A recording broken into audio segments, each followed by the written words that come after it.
So firstly, good afternoon, everybody, and welcome to She Speaks We Hear on Instagram Live. So today I'm going to be talking to Samina Rai, who is a mother wound specialist. She's empowering women to break the cycles of generational pain, and her focus is on the relationships between mothers and daughters. You can learn lots about Samina's work if you follow her on her Instagram page, which is Mother Wound Official. So Samina is a rapid transformational therapist and coach, and she will tell you all about her work as soon as we can get her on. She has kindly agreed to take questions and comments throughout the talk. So if at any point you've got a question or a comment, then please just jump in. So while we're waiting, Samina, can you hear me? I can hear you, yeah. Can you hear me? Yeah, I can hear you. So I'm wondering if we ought to carry... I can hear you better now. Yeah, but I can't see. I don't know why you can't see me. Yeah, I'm not sure. I tell you what we can do is basically make a start and Shall I join back again? Shall I come out and join again? yeah, okay. Let's see if that works. Okay.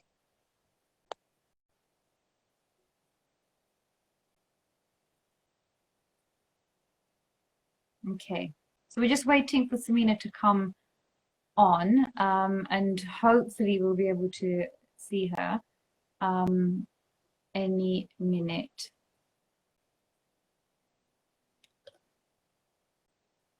I hope you're all enjoying the last few days of Ramzan. Can't believe it's almost over. Okay, let's see what's there. Yeah.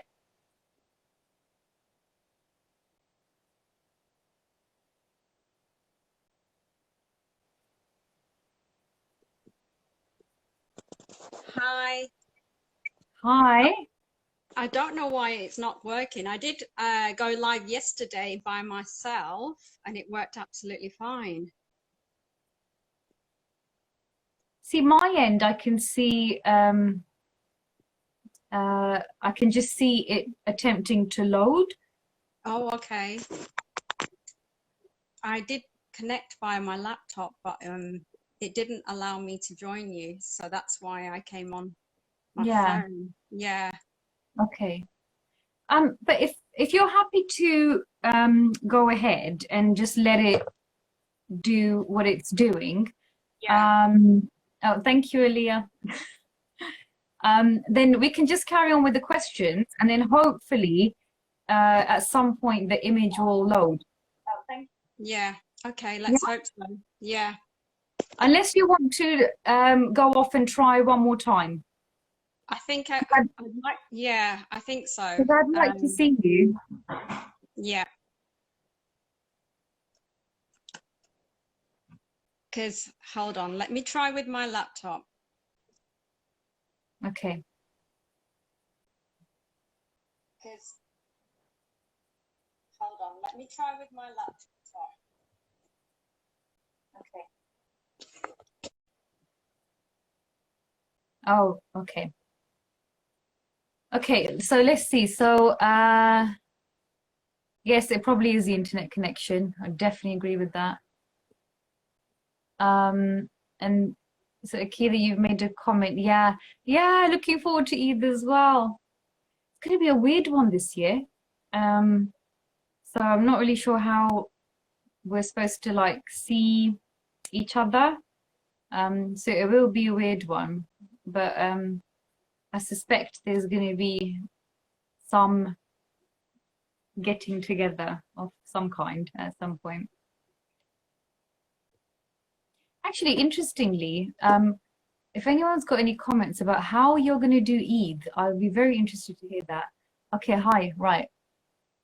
Samina is on. Hello. Let's go live with you. inshallah they'll work this time.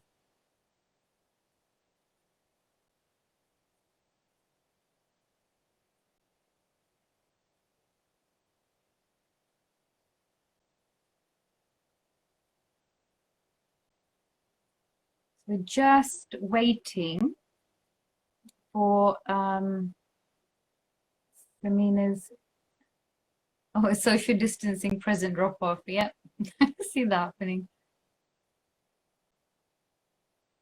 So we're just waiting to see if Samina's internet connection improves.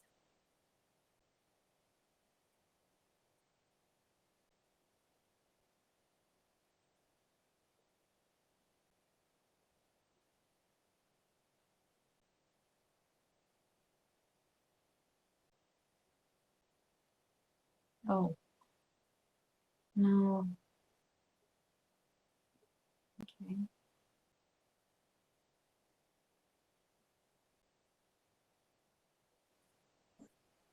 Ooh, Zoom party for your daughter's 4th birthday, Leah. That sounds brilliant. Hi. Can you hear me? Me? I can hear you. Yeah. I don't know why it's not working because I've got everything set up the way I normally do. Yeah. Yeah. Okay. So I'm going to suggest that we carry on. And if at some point the image appears, then that would be brilliant. Yeah. So okay, so I've so far I've introduced you as basically an expert, a specialist on mother wound, and that you are working to break the cycles of generational pain. And with our talk with Bushra 2 weeks ago, you know, she was talking about how important it is to break these generational cycles. So it's brilliant that we're able to talk to you specifically about that work today. So I've also mentioned that you're a rapid transformational therapist and coach. That's and I'd love to hear more about what that is and how it works. And I've mentioned to everyone that they can throw in questions at any point, and you know, we'll basically take the questions as we go through. Yeah. Okay. So Samina, I'd like you to say something about yourself, and then we can get into your work and you know, basically how we can use it. Sure. So first of all, the work that I do, it works at a very deep level. It works at the subconscious level. That's why it involves hypnosis. So rather than just plain talk therapy, which is where you kind of discuss what's going on, difficulties you're experiencing, this therapy actually goes to the root of the issue that you're having. And this is where a lot of people don't even know when it first started. So a lot of my clients come to me, they come to me with blocks in their life, and they don't always know where that started or when it started or how it started. And they kind of, it usually shows up as a repetitive pattern. And what I mean by that is a struggle either in love, career, money blocks, things like that. And then what my work does is I regress clients in hypnosis to get to the root of the issue. And it's usually something started very young. So usually from the age of about 3 to 7 is the most common age where people pick up issues to do with their childhood, that's created a belief that's carrying on, creating this block in their life as an adult. So I'll give you an example. I did a session literally 2 days ago with a client, and she I would never have thought this would be related to any sort of mother figure, but she was struggling in her business. It's the dance school, and in her dance school she wasn't taking enough action, so she was sabotaging her own success. And when I regressed her, it took a while to get to the kind of the root cause of the issue. And what came up in the scene was that she was sat with her grandma, aged 3 or 4 years old, and her grandma told her something that was supposed to be a secret. And the secret was, she said, your grandfather is a robber and he's stolen lots of money. So she felt partly responsible for the crime that he had committed, being a little child. It was too much to share with a kid. And from there onwards, she believed any wealth that she or her family had was bad, it was negative, and therefore she had this guilt around having money. So of course it jeopardized her business. Yeah. Yeah. Oh, God, that's so interesting. Yeah. Very, very deep work. Yeah. So, can I just ask you, like, just based on what you've said, just so that people that are listening understand. Yeah. Firstly, could you please just tell us what is the subconscious? Sure. So the subconscious is a part of your mind that is where your beliefs are, basically your programming lies from when you were a young child. So it's a particular brainwave, a natural brainwave state, and we call it the theta brainwave state. So when we are up until the age of 7, children are in a theta brainwave state, which is why they're incredibly good learners. People say that, you know, they're like sponges. They take everything in, they absorb everything in. So that's one of the key periods of your life when a lot of programming goes in and sticks. It literally does stick there. So if a child experiences, it doesn't even have to be a big trauma, because a lot of times people think you have to have a huge thing happen to you to end up with some negative beliefs. It could just be that one day mum was cooking and the child wanted the mum's attention, and it went on for a while, and the child in that moment created the belief, I'm not good enough because my mum's not responding to me.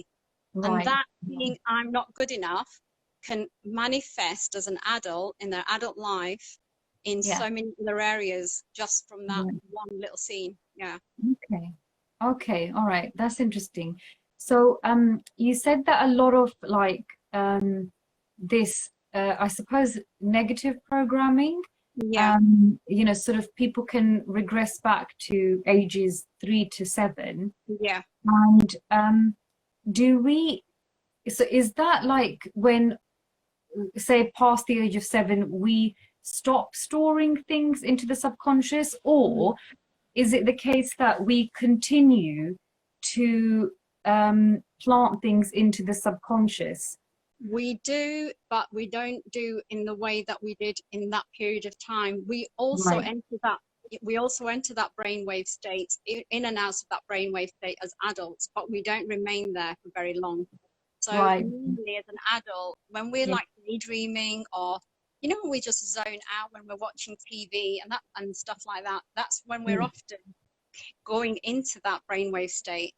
So if so imagine if you're watching a program and it's a negative, like it's a very intense negative program about something, or a negative issue, or it's a thriller or something, and you zone out, you get really into the movie, you zone out, your brainwave state might have got into that really relaxed state where you're really into the movie, and then at night you might even have a nightmare because of that movie.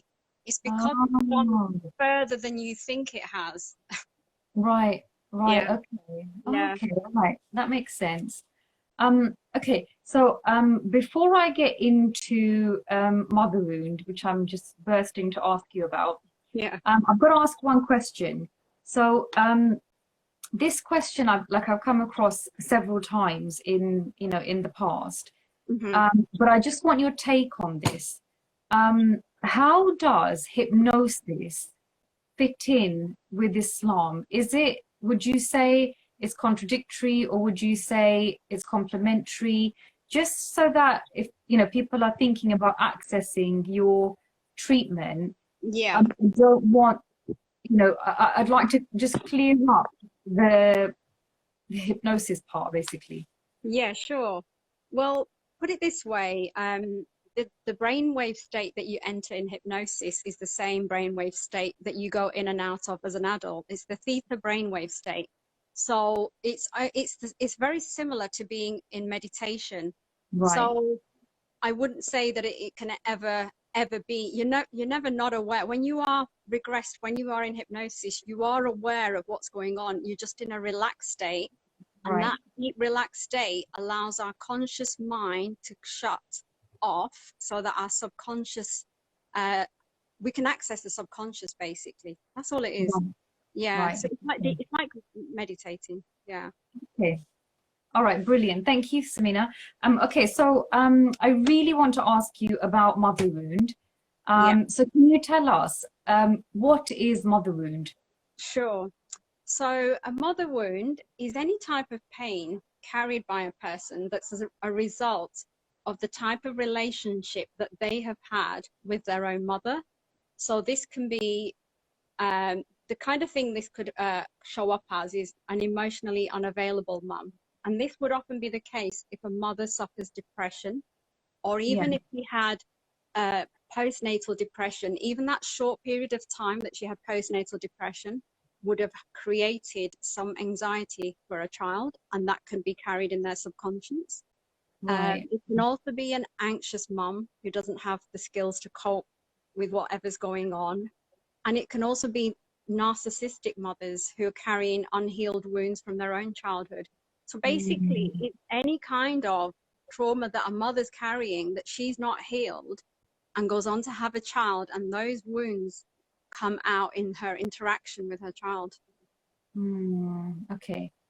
Samina, when does it become a problem? So I'm just thinking there are, you know, like millions of women out there that suffer postnatal depression. There are, I'd say the majority of mothers at first would be anxious. You know, I'd say, you know, it's new mums, you know, they're likely to be, you know, sort of overprotective, or you're going to get it wrong a lot before you get it right. Yeah. When is it a problem? When does it become a problem that people should actually seek treatment for? It's a good question. You'll only realize it's a problem when, well, this is often the case. Either you're very self-aware and looked at your own personal history and thought, you know what, I did have a difficult relationship with my mom, and I wonder if there's stuff that's coming up from that. Or maybe you just accidentally go and see a counselor and then discover that there's more that needs healing. But the other side, the one that comes up the most frequently, is people notice there's a block in their life. And that, unfortunately, only shows up when you're probably mature enough to understand, hold on a minute, I'm always discovering that I'm having the same kind of pattern in my relationships. I'm always attracting a narcissist, or I'm always getting money and then losing it. What's the block here? And it's usually when you're a mature adult and you've got enough of knowledge to sort of start to see that, how is it that I'm struggling with something that I shouldn't be struggling with? Yeah, okay, that makes sense. Yeah. Okay. So really, it's how it presents itself. Yes. For each person as an individual, I guess. Yes. Okay, all right, that's brilliant. So I did actually want to ask, what actually got you into this work? Okay. I'm glad. I mean, just share as much as you like. Just share as much as you like. Sure, I am glad you asked me, because my own healing journey, it began almost 6 years ago when I wanted to overcome difficulties that I was experiencing. And my main one was connecting with other people. And I knew there was parts of my past that were still hurting me. And so I was struggling with anxiety, depression, and low self-worth. And I knew some of that was related to my traumatic start in my life, because at the age of 18 months, my mum literally did abandon me. She left me with my father. She just walked away and didn't come back. So I always wondered why she left, and that left an imprint of me feeling unlovable. I would admit that would probably be the biggest thing that I struggled with. I almost felt like if your mum can't love me, you almost feel like nobody can. Yeah. So that's when I started my healing. Once I started the therapy that I had, and the more work I did on myself, the more I healed. it's only, I started off specializing in anxiety, but then what happened, I had an epiphany on Mother's Day, which I shared with you. I was about to make a social media post about Mother's Day and the mother wound. And it's then I realized that I wasn't triggered on Mother's Day. And typically, if you speak to anybody who's had a difficult...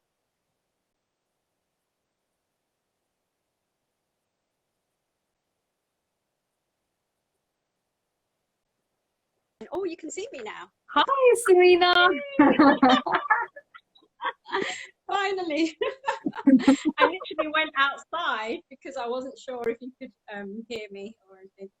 Anyway, so yeah, I wasn't triggered on Mother's Day, and I scanned my body because this is what I've learned to do with my nervous system training, to see, is there any other feelings of resentment or anything coming up about my mom? And nothing. There was just absolutely nothing. And that's when I thought, wow, I've really made progress. I've really healed. I've really moved forward. Yeah. Why am I not specializing in this? Because it's not only my healing journey that's led to this, it's my entire life. I've had to work through not knowing my mom, and that's pretty huge because everyone around me seemed to have good relationships with their mom. And I used to look at that and think, I used to feel it. Now I don't feel the pain. So I know that's huge for me to be able to say that. Yeah.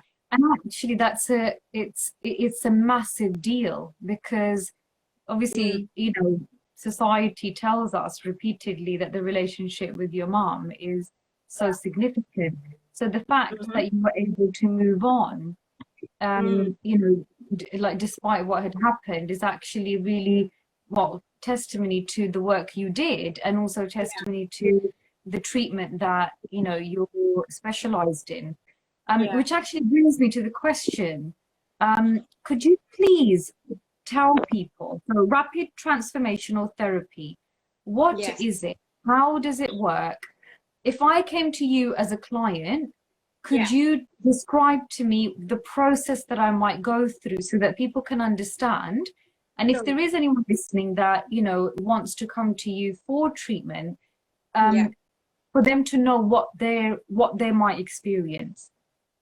Of course. So rapid transformational therapy is a type of hypnotherapy, but it's not your average hypnotherapy because I've tried it. So I'm like everybody's guinea pig. So in traditional hypnotherapy, you can go for several sessions before you even start talking about your problem in any detail. Okay. But with my rapid transformational therapy, and this is why it's called rapid transformational therapy or RTT, is within one session, we actually go to the root cause and we find what's caused that issue. And it's usually the childhood. And then what I do is I help my clients connect the dots with how the past is affecting the present. Once we've done that, I help the client reframe the beliefs that they made about themselves as a child. Wow. That's really empowering because that's where they might turn around and say, or I never felt good enough no matter what I did, or I was always scared of speaking up. They might have an issue of boundaries and speaking up, and I always reframe that. Yeah. And then what I do after that is I make a personalized recording for the client to create more positive beliefs. And the thing that's special about this therapy is you need to listen to that recording for at least 21 days. I do a 30-day program so that the subconscious mind is wired with a new set of beliefs. You need that time because it takes at least 21 days for the brain to create new neural pathways and new ways of thinking. Wow. Okay. So if you don't do that part of the homework, it would be a waste. You need to be committed to the change. Yeah. Wow. It's incredible. So how many sessions would a client normally need with you? Okay, it depends on the issue and how long they've had it. Because, to be honest, because of my own healing journey, I've learnt that certain things can't be tackled on their own. For example, I spoke to a colleague who I'm going to give a session to, who had a session on being calm. And I said to her, she said she never listened to the recording, she was resisting it. And the reason for that is she never dealt with her anger first. So as a therapist, I would assess based on what client presents to me in symptoms and issues, right, whether they need like several sessions. Usually people need at least three to 4 sessions, depending on what's going on. Yeah. okay. It's like peeling the layers. It's like an onion where you're literally peeling the layers of conditioning and negative beliefs. Yeah. Okay. Yeah. So it's actually a very holistic, like your approach is very holistic. It's not just sort of you're kind of dealing with one angle. You're looking at the individual, their day-to-day behaviors, as well as whatever is taking place in the subconscious. That's right. Wow, amazing, really fascinating work. I was actually going to ask you, is it the same with father wound? That's a good question. It can result in similar beliefs. So no matter who your carer was, the beliefs could be the same, but the impact is usually different. And the reason for that is, first of all, your mother carries you for 9 months and then gives birth to you. And hopefully, if she's breastfed you, that's another bonding. And your mother's your primary carer. I mean, yes, some people might say the equality argument and stuff, but naturally mothers are the ones who give birth. And the other thing that's important to note here, I think, as well, is when you are breastfed, and this is what I see as something that God has created, when you breastfeed, a mother releases oxytocin, which is actually a bonding hormone. And that's there for a reason. It helps you also bond with your child. So if you don't breastfeed, people go on about breastfeeding for a reason. It helps you bond. Yes, you can bond with your child even when you don't breastfeed, but there's an internal thing going on with your own body when you breastfeed as well. So I would say you can have similar issues with a father wound, but a mother wound has a bigger impact. And I want to mention a little story about this. There's a client that I had who didn't realize, but she always felt that her brother was more important than her, and she was, being a girl, she wasn't as wanted. She never felt wanted by her mum. And when I did a session with her, she regressed to being in the womb and feeling the energy of her mum not wanting her from the womb. Oh, yeah, that's really deep. Yeah, because the thing is, even when you're a child and you don't have language, you still sense energy. You still sense. Yeah. And you're having an experience. Just because you can't articulate it doesn't negate the fact that you're having one. Okay. Samina, there's a question from somebody. I'm just going to read it out to you. How do you avoid transferring these ingrained childhood emotions into your future relationships? That's from Bushra, actually. Hi, Bushra. So how do you avoid transferring these ingrained childhood emotions into your future relationships? Well, first of all, being aware is the first step. As soon as you start to become aware of your own beliefs, that's empowering on its own, because it means that you know that you can do something about it, even in the way that you communicate with your child, in the way that you are raising your child. But if it's an ingrained belief, it definitely needs healing at the subconscious. A lot of people try conscious therapies like counseling, and that's all conscious level work. If you don't deal with it at a subconscious, you're trying to fight the subconscious with the conscious. And I'll tell you what the main difference there is. You can't fight emotion with logic. Emotion will always win, which is your subconscious. So it's about getting the healing and the rewiring at the subconscious. Yeah. Okay. Yeah. So as an adult, so let's say if you haven't had any, any type of treatment for the, whatever issues there were. Like, I'm just thinking, so, for anyone that's, I don't know, Generation X, there's lots of sort of, like, I'm not sure breastfeeding was pushed as hard as it is today. So there may have been mothers that thought that, oh, if the milk doesn't come, then maybe, formula is better. So let's say that all those children that have been through that, or, where maybe the mums are working and the children can feel that, the connection isn't 100% always there. The mum's not always present. Yeah. So those adults today, how do we prevent those patterns from sabotaging our relationships, assuming we haven't had therapy and assuming we just might not? We might not. So if you're not going to have it, the therapy, I would probably say that inadvertently, even if you have the best of intentions, you may transfer some of those beliefs, and that's what happens, unfortunately. And this is why trauma carries on in generations. And if you look back, this is a discussion I had the other day with somebody where someone said, oh, I was told that I'm just like my mom, my temperament's just like my mom, and I said, and it's in my blood. That was it. And I think that's thrown around a lot, in my blood. It's not in your blood. Patterns run in families because we're raised with the same patterns that our parents were raised by. So it's just patterns. Okay. Yeah. So what you're saying is really we ought to be doing some work. If you want to shift it, then it requires the work. For sure. Yeah. Sure. Okay. Yeah. All right.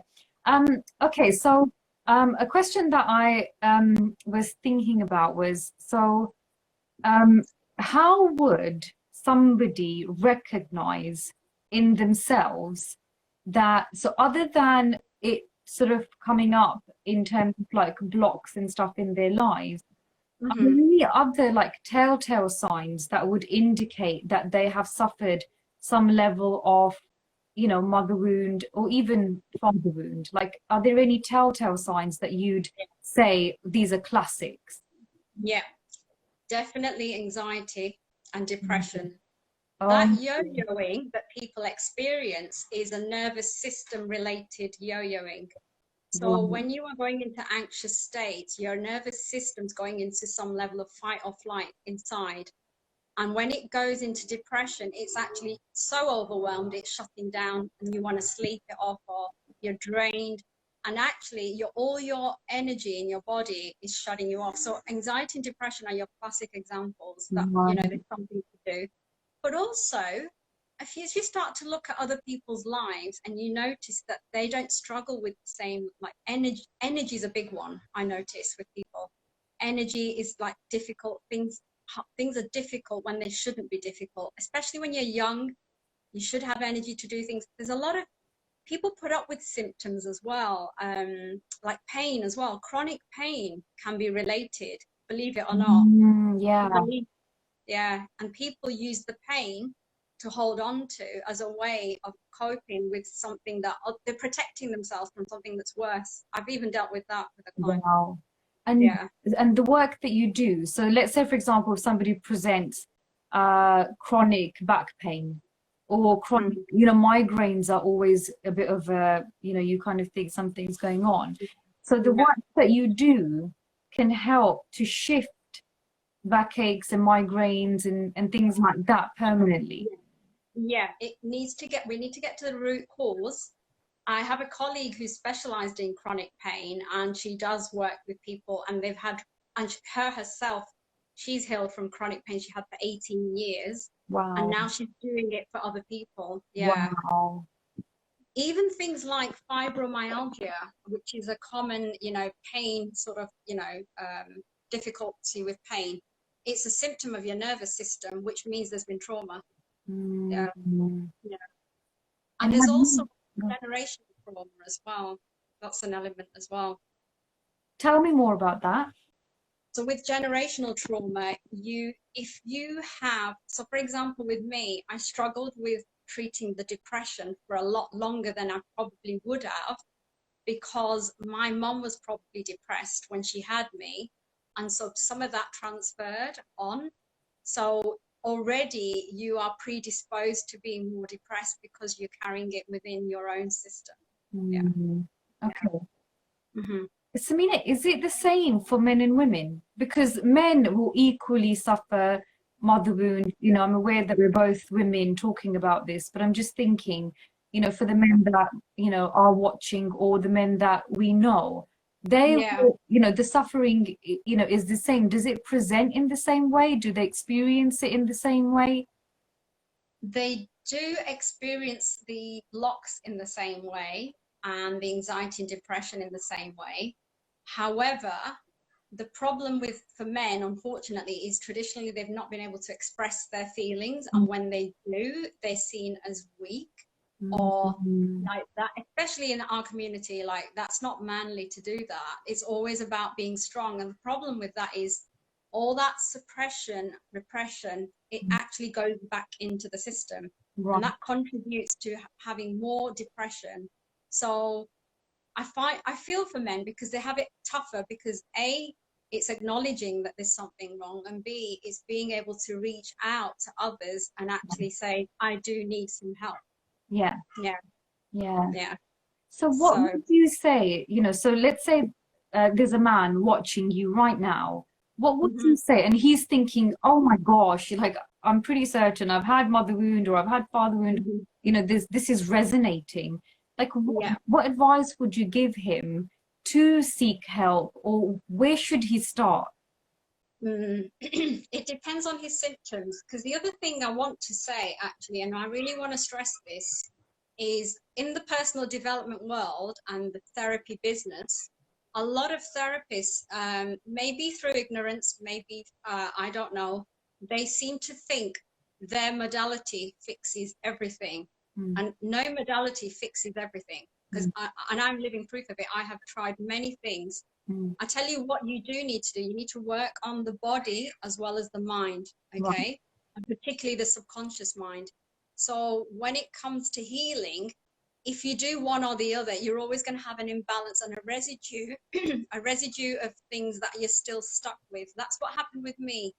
So when it comes to reaching out, anyone who resonates with this, I'd say, if you have symptoms with anxiety or depression, you need to work on the nervous system, and you need to seek out maybe a somatic experiencing practitioner. And that kind of person, they help you regulate your nervous system, because there's an issue going on there. Then you can work on your subconscious mind. You have to work on both. You can't just do my therapy and expect it to fix. If there's a dysregulation, I don't say to people, this is going to work for all of that. I can help, I can give some tools, but they may need some long-term work on their body as well. Yeah, brilliant. Okay. Okay, that's brilliant. Okay, so something else that I was going to ask you, which is a bit of a difficult one, I suppose. So let's say so I'm just thinking about two scenarios. So let's say in scenario one, somebody comes to you, they've clearly got mother wound, but the mother sorry, let me get this right. So they've clearly got mother wound, but the wound is because the mother passed away. And in scenario two, they've clearly got mother wound, but the wound is because the mother had issues that they gave to the person, and they've passed away. So what do you do in these circumstances? How is the treatment different? Yeah, well, the protocol's similar, but obviously the focus of the session is completely different. Okay. So scenario one is more grief oriented. So it's all about focusing on healing that grief that they're hanging on to. They could, if they're struggling and their mum passed for a long time ago, then there might be an issue with letting go. So then I would help them find the root to that. If, however, they have had a mother who passed away and passed on trauma to them, I think where you're getting at is, how do they get resolution? Is that what you mean? Yeah. How did someone like that just get closure? Yeah. Well, don't forget, all the closure that I got has had nothing to do with my mum, because I still don't have contact with my mum. Okay, yeah. So there's a tool that I do use, which is called dialogue with the hurter. So I actually offer opportunities under hypnosis for a client to actually say what they wanted to say in that scene in their childhood to their mum that they didn't get to say then. And I also get them to reply back as the mum as well. Right. So they actually get to have the conversation. And actually, it's really empowering, because it gives that inner child a voice which they've never had before. Right. Okay, right, I see. Okay, so you're actually also working with the concept of inner child? Oh yeah, most of the work that I do is actually inner child. Yeah, Right, okay. yeah. I use various tools to get them to a point of resolution, whatever that I feel they need. Yeah, I've got various tools. Okay, so just in relation to that, the tools that you're using, is there an exercise that you could suggest that the viewers, so everybody that's watching right now, is there an exercise that you could suggest that people go away and try, either themselves in a journal or something, or with somebody else? So is this like a specific exercise that you think will be really good for everyone to go away and have a go at this? It really depends on what sort of issue they feel they're struggling with. But I do like doing a lot of journaling, and I do get my clients, because I do a lot of coaching with my clients now, is to do different types of journaling. One thing that is really helpful is to write a letter to the person who hurt you and never send it to them.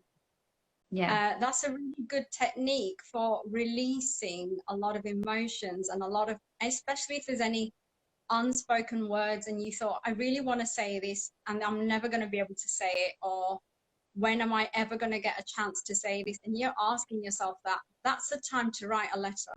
Yeah, right. I'd say. Yeah. That's a really nice one, actually. Yeah. Samina, I just wanted to ask as well. So let's say you have a client, they've presented anxiety, it's clearly not wound. You get them to regress into the subconscious and you get to the root, right? So let's say they get to the root of the problem, and let's say the problem was what you described with one of your clients and her grandmother. Is acknowledging it and recognizing it and sort of and realizing, oh, this is the root, is that enough to release it? Like, usually, is it almost like Jenga, like, oh, that's it, so now you see, there's a change in behavior? Yeah, so a lot of the healing takes place within the session. The only thing that wouldn't release an issue is if there is another block from another part of another set of beliefs. Oh, okay. That's the only time that they wouldn't. So I'll give you an example. If I had a client and they wanted to work on self-love, and I just gave them a self-love session and a recording on self-love, they might have aspects of themselves that hate themselves. And until we work on those wounds, they're not ready to listen to a self-love script, because their subconscious mind doesn't want to hear it. There's resistance. Right. I've had clients resist recordings for stuff like that. Really? Yeah. Yeah. So it's really important to actually not try and just, plaster over the cracks, really. You kind of really want to get into what the deepest wound, let's say, might be. Okay. Yeah. Very interesting. So interesting, honestly. If anyone's got any questions, by the way, please, throw them in. Okay. So, and until someone actually does that, we've got 10 minutes. So please, if anyone's got any questions, we've got 10 minutes. So please just throw them in. But before that happens, a question that I've got is, assuming that somebody has had treatment with you, do you take them down the forgiveness route? Like, do you address the whole issue of forgiveness as well? I do, but again, that's really interesting with forgiveness, because I've experienced resistance forgiving myself. Right. And I feel forgiveness comes at a point in your journey when you've done sufficient healing, because if you do it far too early, you can actually make someone feel re-traumatized. And I'll give you an example of that. If somebody's had a lot of psychological abuse and you do a session on self-love, and that's improved them a little bit, and then you do a session on forgiveness, and they've not healed so many wounds that's created another set of loads of other beliefs about themselves, they're not going to be able to forgive them fully, because they've got an inner, it's like having an inner battle with yourself that, but hold on, she did this to me, hold on, she did that, you know, I still feel this, I still struggle with my relationships, or I still struggle with success with careers, or I still, it's going to keep showing them up, and it's showing up, and it's going to create more anger towards the self and towards the hurter. So I do believe that it comes at a timely manner. And also, forgiveness is not a one-stop event. It's a multiple, you do it multiple times over different things. So, and it's also, it doesn't have to be done in person. It doesn't have to be, I forgive you, like a formal chat. It can be a note, it can be like a letter. It could just be, you feel released in your heart. Like, I don't know if I'm ever going to meet my mom, but you know, there's a part of me that's released that sort of resentment that I had. So it happens in stages, and it needs to happen when a lot of healing's taken place, not too early. Yeah. We've got a question. So the question is from Sidraha. What type of issues are you able to work with? Okay, so I can work with anxiety, depression. I can work with lack of self-love, self-worth, self-belief, and trust. I also often work with people who never had a voice, so they can start using their voice in a powerful way and setting boundaries. Another common area that I work with is the area of when people have had gaslighting. There's a lot of self-doubt. So it's about trusting themselves and their own judgment and their own intuition. So it's all about those sort of things, and anything else that's connected to that. Yeah. Okay. And so the different types of issues that people present with, they might take more or less time in relation to the depth of the damage. Yes, that's right. Yeah.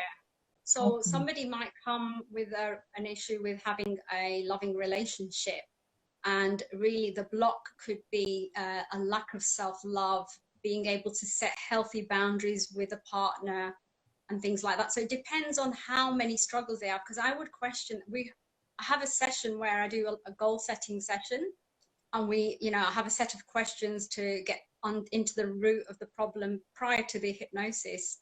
And if there's several layers to it, then it might need more than one session. Yeah, it depends on how many layers are starting to come up. Yeah. Okay. Yeah. Fantastic, Samina. Honestly, this has been so enlightening. So basically, we've got a short while left. So I just wanted to ask, is there anything that you'd like to tell everyone? Anything that you'd like to share?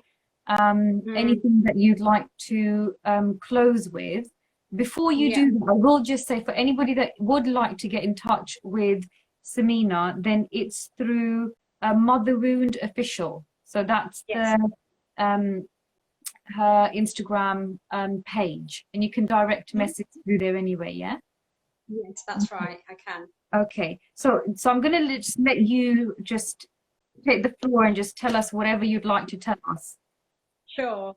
I think the one thing I'd really, really like to share, and something that means a lot to me, is I wish I'd started my healing journey earlier.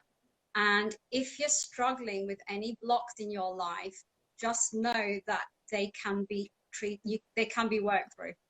It's not something that, because a lot of the times people don't reach out and they feel, oh, I can't, this is just the way I am, or they become self-defeatist, or they just think, well, this is my kismet, this is my lot, this is my destiny. No, we also need to work to shape our destiny, and we can heal from any blocks that we have, whether it's career, whether it's love, whether it's, difficulties with parents. I mean, my relationship with others as a result of my healings phenomenally changed. People tell me all the time, you're so different. I like seeing you the way you are. And like, I get good feedback all the time, and I'm constantly working on myself. So, there's so much potential for everybody.